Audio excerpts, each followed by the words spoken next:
మనిషి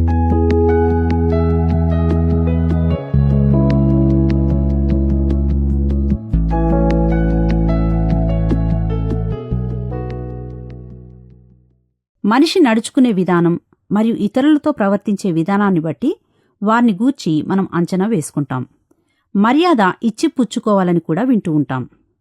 తల్లిదండ్రులు ఎంత నేర్పించినప్పటికీ ఇతరులకు మర్యాద ఇవ్వడం అన్నది స్వతహాగా రావాలి. నెదర్లాండ్లోని ఓ చర్చిలోనికి సాదా దుస్తులు ధరించిన ఓ వ్యక్తి వచ్చి మొదటి పంక్తిలో కూర్చున్నాడు. ప్రతివారం అదే కుర్చీలో కూర్చునే ఒక స్త్రీ అతని చూసి కోపంగా తన కుర్చీలో నుండి లెమ్మని చెప్పింది. అప్పటికే అన్ని కుర్చీలు నిండిపోయాయి కాబట్టి అతడు లేచి నేలపై కూర్చున్నాడు. ఆరాధన అనంతరం ఒక వ్యక్తి ఆమె వద్దకు వచ్చి, "నువ్వు కుర్చీలో నుండి లెమ్మని చెప్పిన వారెవరో నీకు తెలుసా? ఆయన స్వీడన్ రాజైన కింగ్ ఆస్కార్ అని చెప్పాడు." ఆ స్త్రీ చాలా బాధపడింది. అతని క్షమాపణ కోరదామని అనుకునేసరికి అతడు వెళ్ళిపోయాడు. మర్యాద అన్నది ఇతరుల పట్ల గల ప్రేమలో నుండి పుడుతుంది.